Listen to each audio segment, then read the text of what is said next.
and get involved, and in all of the usual places on the app, on the website, and on your smart speakers. And between now and 9, a plethora of local and national sport to get through. Our guest tonight will be a Pembrokeshire teenager who this weekend became British champion in the women's 5,000 metres race walk. That's Gracie Griffiths making a welcome return to the show. She'll be with us to tell us about her brilliant achievements in Manchester.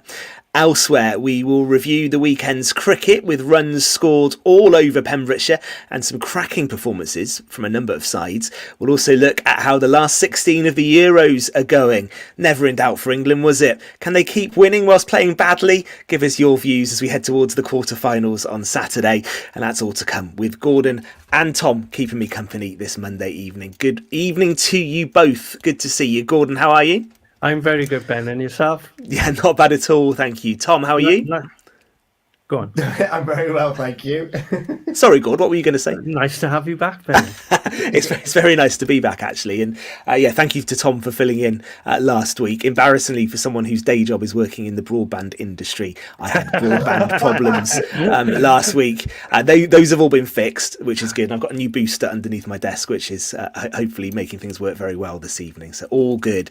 Nice to see you both. And Gordon, let's start with cricket, shall we? Unless you want to take the mickey out of England's emphatic 2-1 win over Slovakia.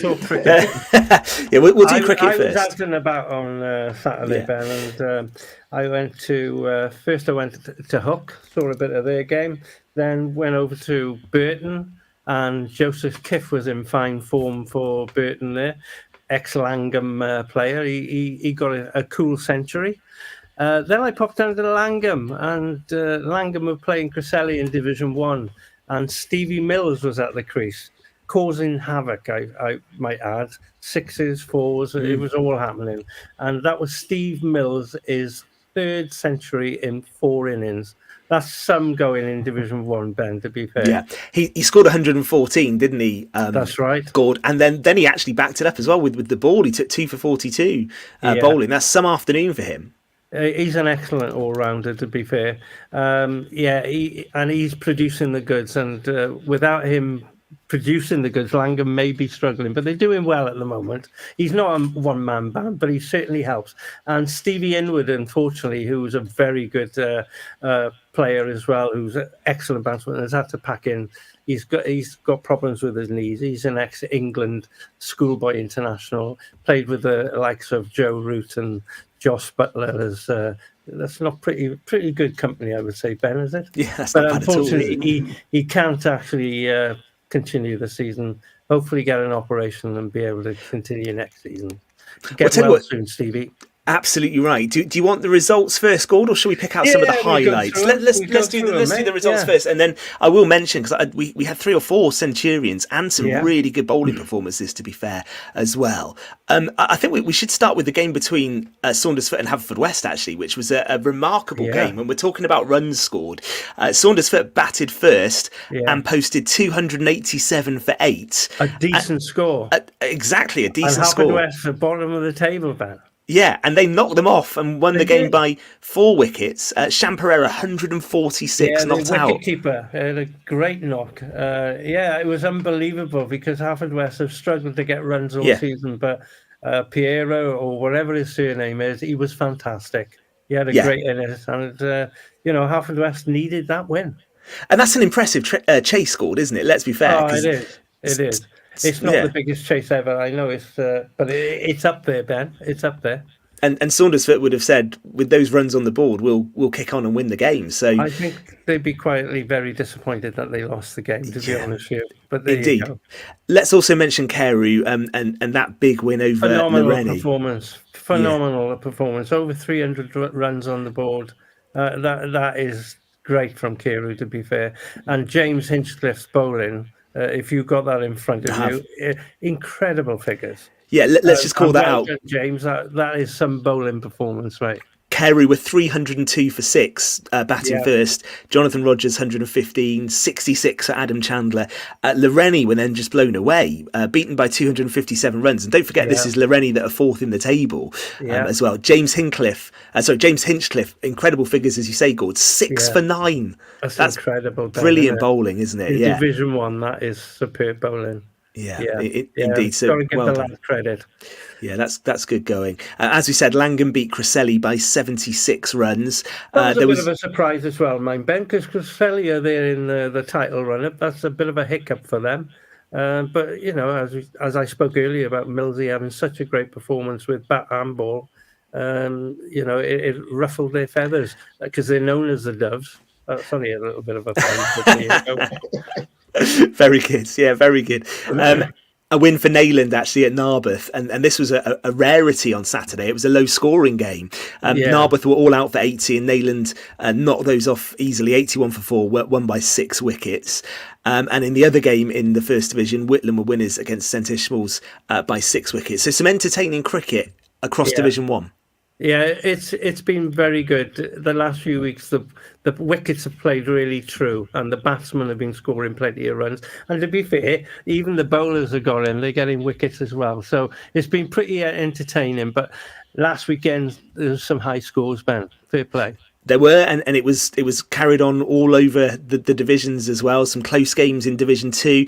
Down in Division 3, Kilgetty racking up 255 as they beat Hook by 46 runs. 262 for Cresselly seconds. Wasn't enough to beat Stackpole, who chased that down to win by 4 wickets.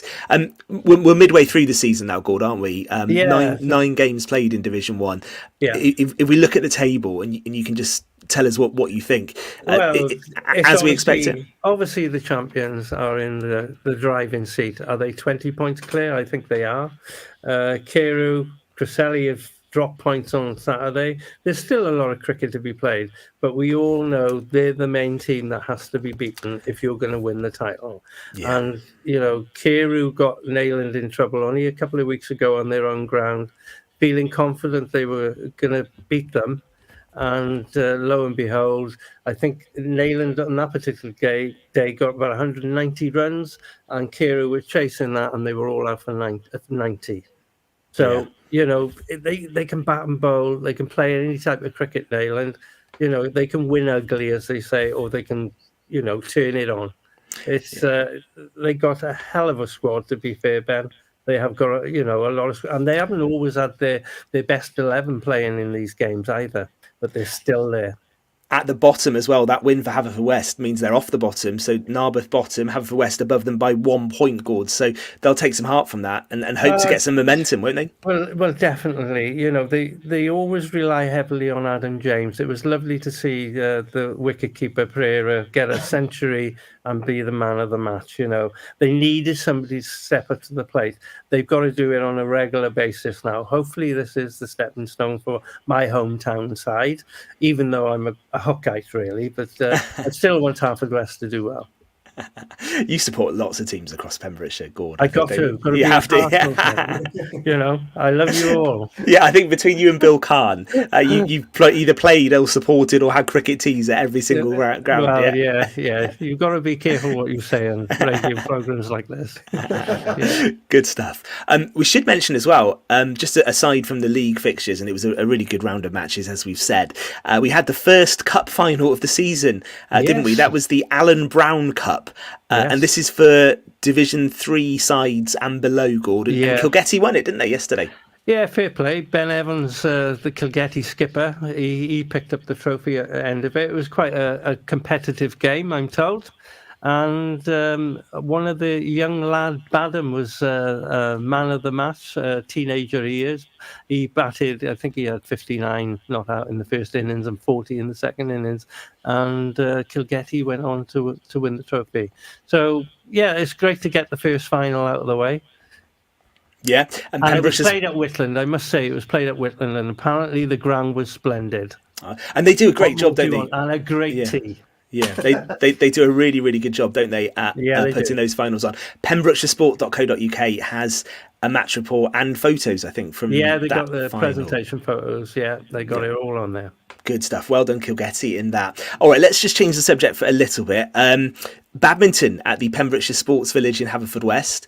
Toby was there. Tom, Pure West were well represented. We had a great interview with the organisers in the first hour of the show, and that sounded like a really good event on Saturday.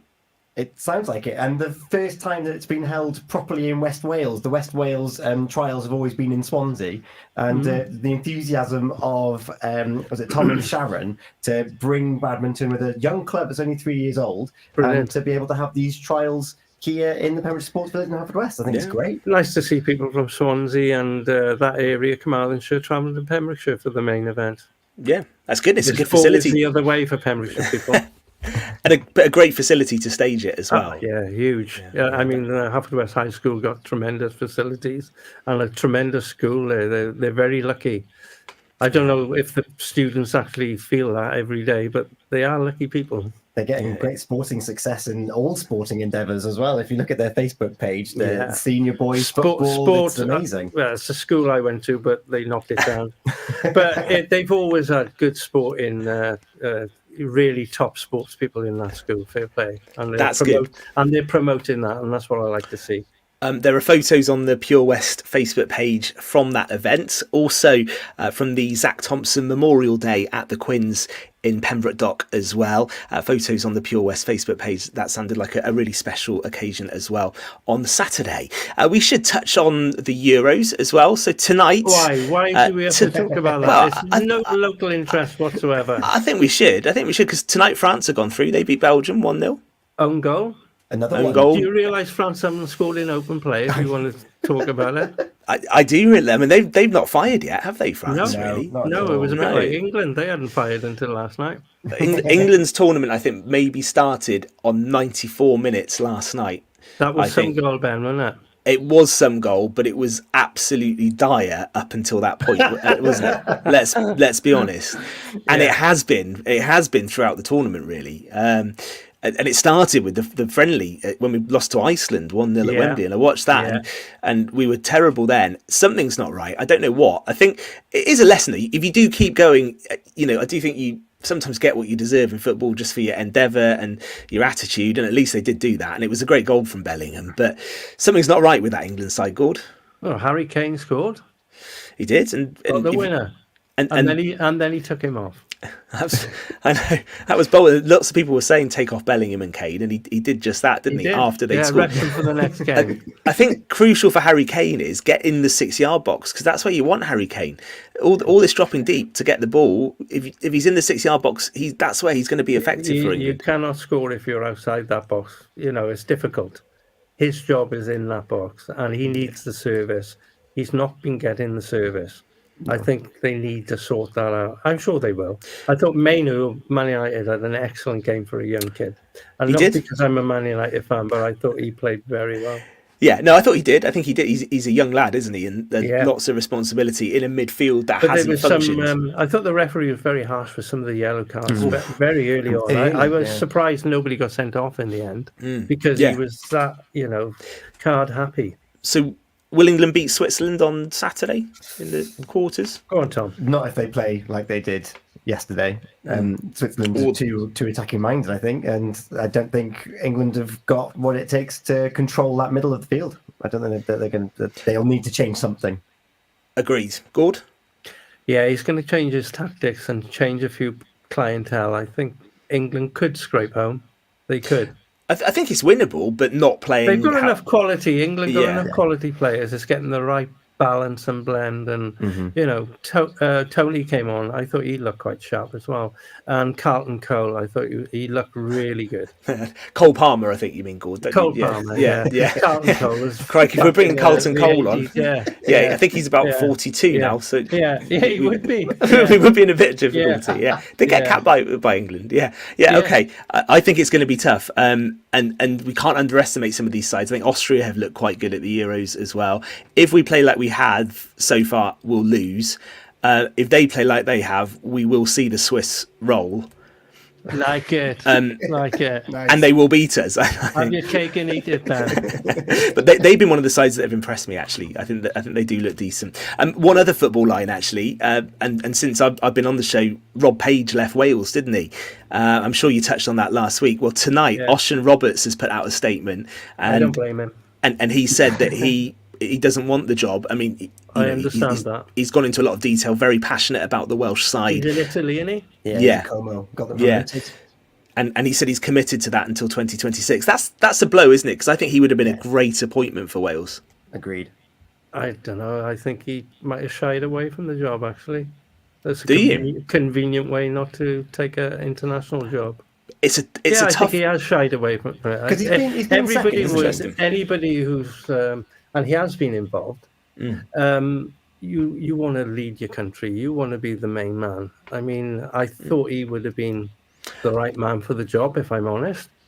But he's obviously turned it down because he's enjoying himself in Italy And doing well. Yeah. And doing well. Yeah. But I think there is something in what you say, Gord, because I think it's a tough job, isn't it? Whoever comes in to succeed Page now. I shouldn't say it's a poison chalice, isn't it? We're not a strong nation. We've punched above our weight for quite a few years because we've had world-class players and now they're not there. We've got a few decent players, but not of the calibre that have left. So it's a very difficult job for anyone who's going to take it on.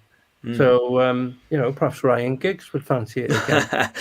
He's been mentioned, actually. He has been mentioned. Why not? I don't see anything wrong. He hasn't been, whatever's in court, he's been cleared. His name should be cleared. He can get on with it. Same with Mason Greenwood. I think that's terrible as well. He should be allowed to go back with Man United. Might be controversial. People have their own opinion, but that's mine. Thierry Henry? Yes, another good shout. He's a very experienced player. I would think he is a very good coach. But as a manager, it's a different ball game. A lot of ex-pros find it difficult to step up, even into league management, never mind international. But he seems a sensible sort of choice. It would be interesting. I've said Mark Hughes before, and I didn't Nothing wrong with Mark Hughes as well. Didn't get a great reaction when I mentioned it. No, I'll tell you what, because he's been there before, I suppose, Ben. Yeah. But Mark Hughes would do a really good job. Whether they would be able to handle his way of conducting things, should I say, youngsters today do not have the same respect as what they had in his day. I tell you what I would do. I would phone up Chris Coleman and offer him the job and give him 5 years. That wouldn't be a bad shout. Tom? He's a great guy. I'd be happy with Chris Coleman as well. It's not going to happen, boys. But where's he now? Cyprus or something? I think so. But I give him 5 years and give it to Coleman again because he did a great job. I think with this generation of Wales players, he could be a real good figure to bring in. We are. We can agree on that. Yeah. We can also agree that England were rubbish. But they're still in the tournament, so as long as they're still in the tournament, anything can happen. We'll keep an eye on the game that's going on now at least as well. It's coming home, they're not going home, so it's okay. I actually said watching the game last night, if this ends 1-0 to Slovakia, I think the inquest will be nothing else we have ever seen. Gareth Southgate would have been having an interview straight in the Man United chair. Ten Hag's at the sack, and in he comes. They could do a lot worse. Right, listen, we are going to take a moment because we've got someone really exciting to talk to. 17-year-old Gracie Griffiths made a massive name for herself yesterday, taking the title in the 5,000 metres race walk at the UK Athletic Championships in Manchester. We are so proud of her in Pembrokeshire. We're looking forward to talking to Gracie about what that was like and the experience of taking part, and we're going to do that in just a few moments. So we'll be back for part 2 of Pure West Sport next. Eaton-Evans and Morris Solicitors have traditional values, but